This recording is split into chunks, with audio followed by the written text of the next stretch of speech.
Why, hello everybody, welcome. My name is Rubydung. Welcome to today's episode. Today is a very special episode indeed. That is because today is the 2-year anniversary of this series. I'm a little bit over. I'm like 2 days over or so. I can't remember the exact day I started this. I actually think about 3 days, maybe 4 over. But today is the anniversary of this series because Halloween just ended in this series. This anniversary is Halloween. So, got a little bit of a special thing for that. And I think the 2 years also marks a fairly special occasion.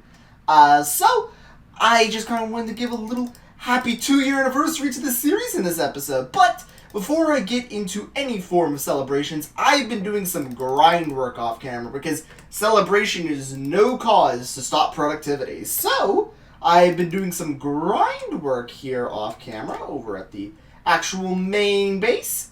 Ever since last episode, I've been sitting down doing a whole bunch of grinding to get levels. I've spent the better part of 2 days just grinding, getting levels. And typically I don't show off my grinding process for like typical resources or... Oh, it's raining now. I typically don't show off the grinding process for most resources or levels. I've used to show it at the very beginning of the series, but it's mostly just a bore to put on camera, so I've mainly kept that to off-camera stuff. But I in particular want to show you all of the stuff I've been doing enchanting in today's episode, because if I open up this chest, there is a ton of boots. I have been enchanting a ridiculous amount of boots. And I am showing this because if I'm going to begin going through here, blast protection, protection 3, fire protection, blast protection, fire protection, fire protection, normal protection, fire protection, projectile protection. This is 9 boots, all with a single enchantment, some of which don't even at its max level. All of these are level 30, by the way. This is possibly all of these were in a row as well, in case you were curious. 9 boots in a row. I was beginning to get curious if there was a bug that made it so I wasn't capable of getting more than 1 enchantment on boots, and if I was capable of getting any other enchantment than just a standard protection. Because I knew there were other enchantments that can go on boots. And I was beginning to get worried, because I hadn't seen that yet. But, eventually, after this long curse, I was capable of breaking it with these 2 boots, which is Projectile Protection Feather Falling and Fire Protection Feather Falling. So, now what I want to do is I want to grab this, and I want to grab my Protection 4 boots. I'm currently not wearing Protection 4 boots that I typically wear, because while I was grinding all of this, I went AFK, went to make some food, came back, and I had died, and during that time, it had been over 5 minutes of me making stuff, so when I came back, all my stuff had despawned. So I did lose the boots, I did lose some of my equipment, hence why you'll be seeing why I don't have the shovel anymore. I did lose that shovel, so there was some random stuff that I lost in my inventory, but including the bricks. I used to keep a stack of bricks in my inventory because I left it in there for like 3 episodes and just kept forgetting to put them away, so I just kept keeping them in my inventory because I thought it was funny at one point.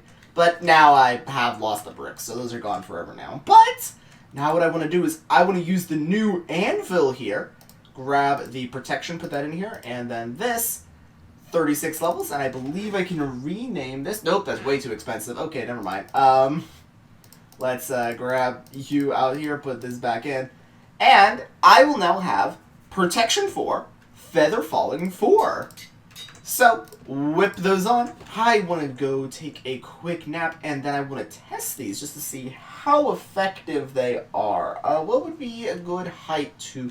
Well, actually, I have a ladder out here to test these. I want to see how good these really are, because there's multiple locations in my world that I have died several times on, so let's go test that real quick. I just want to see how good these Feather Falling boots are, because I have yet to test the Feather Falling.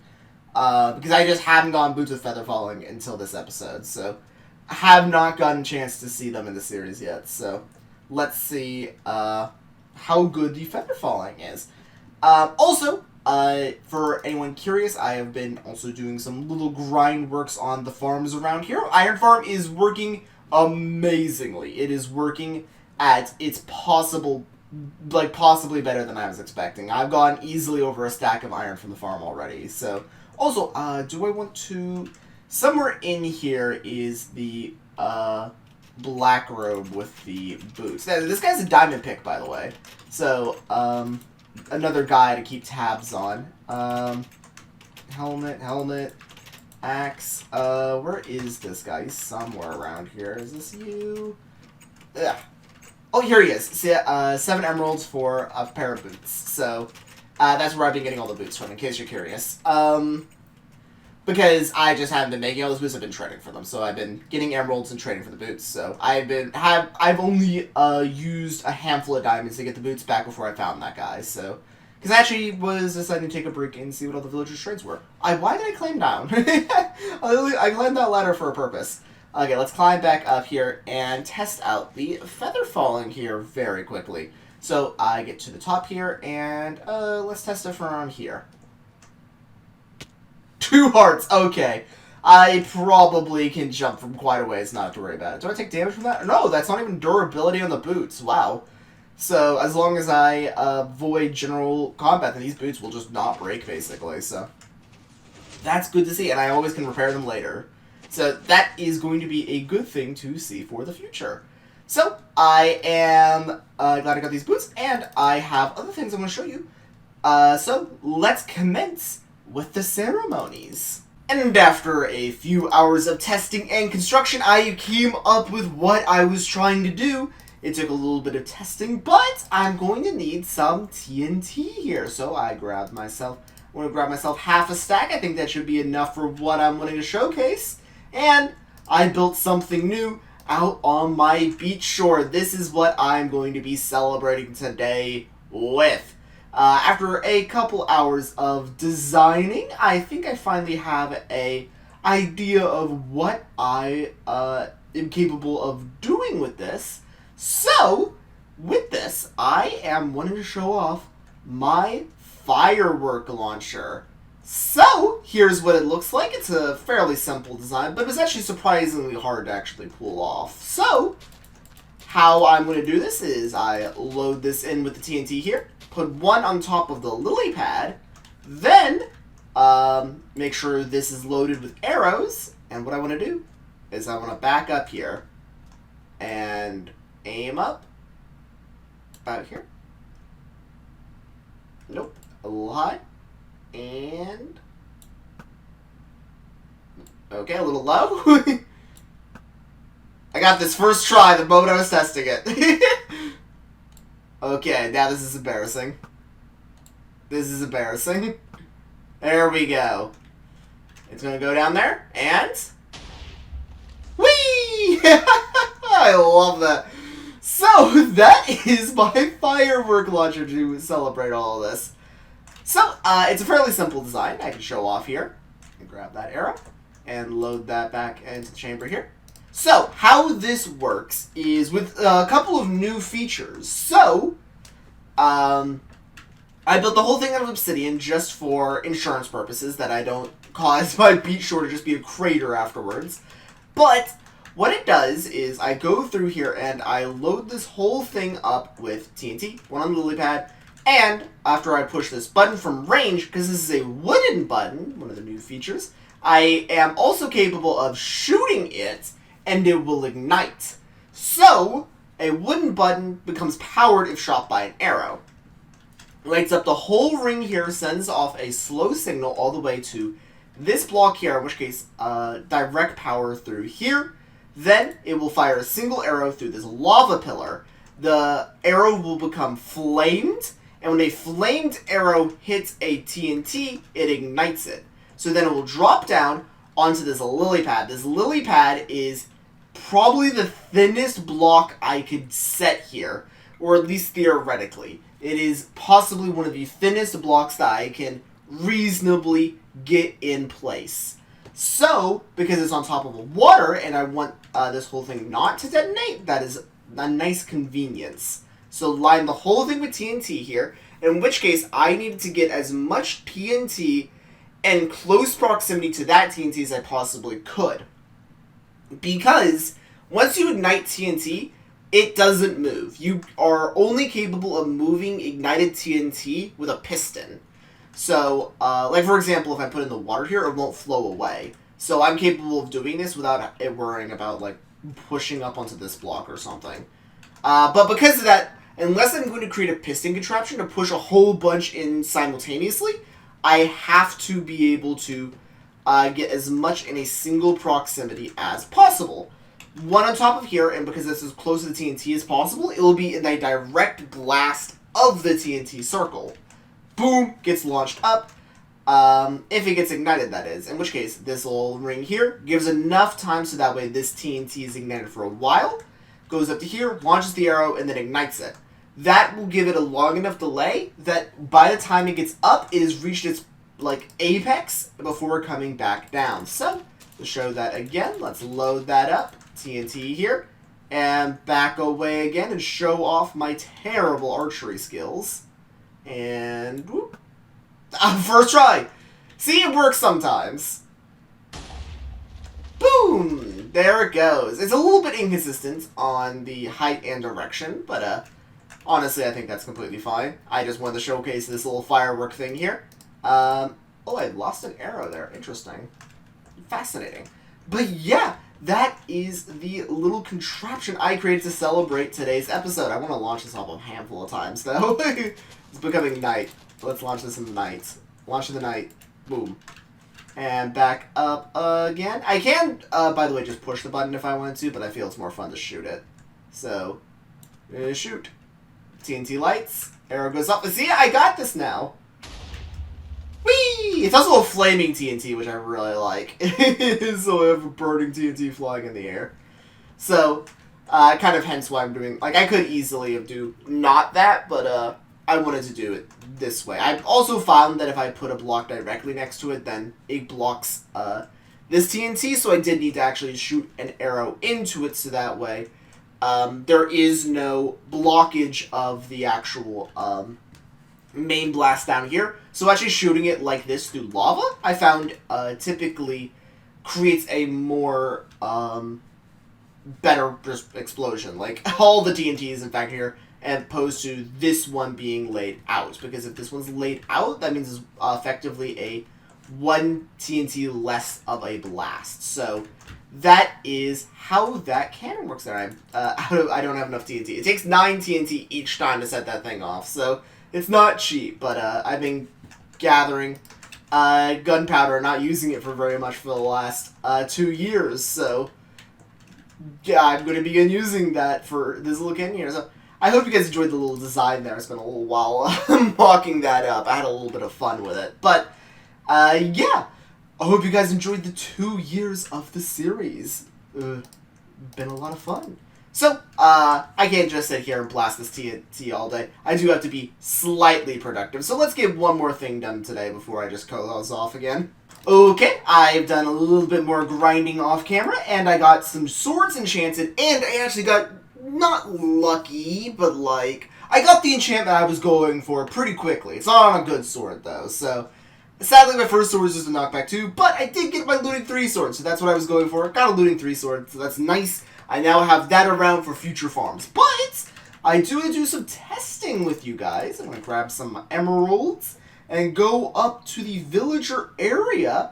And I want to grab myself a diamond axe up there. There's actually quite a few different diamond tools that are up there, which is going to be pretty nice for the future. Because the less I'm spending on diamonds I'm spending on diamond tools, the less diamonds I'm using in total. In which case, one of the best up there is the diamond pick.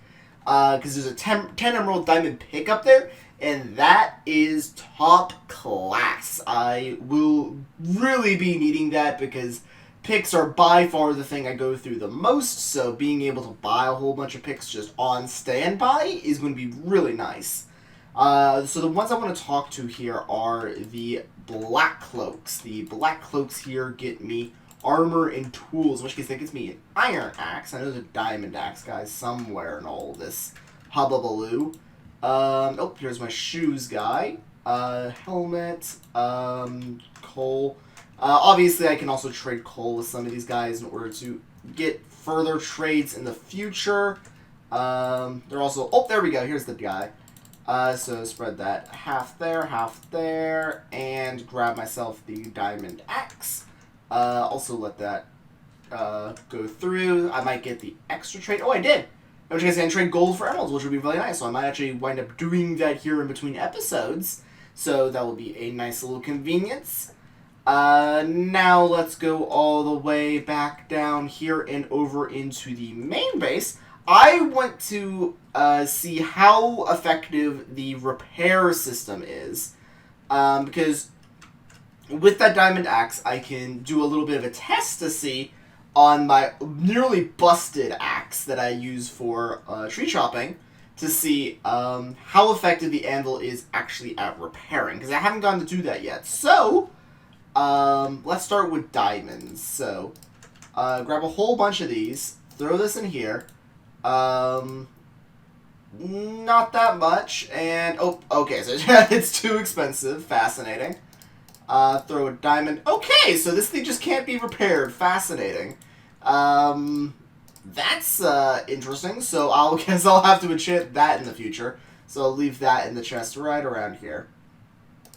Badoop. Let's test it with this guy, though, just to be sure. Because I don't really need the fortune on it. 30 levels. Oh, that's a full repair. 30 levels for a full repair versus, how many diamonds to get that? Boop, boop, boop. Okay, so 3 diamonds isn't even a full repair on this. So by far it's better to be using the tool. So that is a good thing to keep in mind. In which case I'm using emeralds for that. In which case I also need to restock my emerald supplies there. So that is a good thing to be keeping in mind for the future is to... I also might want to whittle this down a little bit more. And actually no, that this is... Yeah, I'm just going to go ahead and break this axe and then get some levels and repair this axe with that one. So I feel like that's the course of action I want to go with there. Because busting this one, this just can't be repaired, period. So might as well just go ahead and break it. There's no point in keeping on to it. But either way, guys, that's going to be it for today's episode. I just went around and did a whole bunch of random stuff in today's episode, but that's kind of my favorite stuff to do. So, really just wanted to get the enchanting done. Spent a whole bunch of time building up that. Those boots took me forever. Golly geez. These boots right here were a culmination of just 2 days of solid grinding, so that's fun. Typically, I don't show that kind of stuff on camera because I know it's dull, it doesn't make for good episodes, and doesn't really do too much for the grand scheme of things, but yeah, I wanted to get that done because I really need feather falling. Fall damage is by far my biggest killer, if it's not just a random mob that a random mob I came across because I decided to not wear armor in my series because I don't want to spend the time grinding out better armor. Once again, I spent 2 days just on these boots and they're going to break so quickly, so I can't even imagine what it's going to be like if I want to get the full armor, like a chest plate with protection on it. That's going to be its own problems, and I'll need to trade up to that, so all sorts of things I don't want to focus on now. But either way, that's not something I'm not having to worry about this episode. That's for something in the future. Hopefully I can get back to working on things like the Void soon-ish, because I really do want to work on that base. I've been having so many ideas of things I want to do for that base, but I actually need to, like, get things going. I can't just, I just need to get the starting basis for all of it. Because I have the basis, but I don't have, like, the extensions that I need in order to do those future projects. So I just need to sit down, do that stuff, and I'll have it all good to go. But I just need to get it done in the first place. So that is something that's enough for today's episode. So I will be seeing you guys in the next episode. So I hope you enjoyed. See you then. So long. Bye. Ah!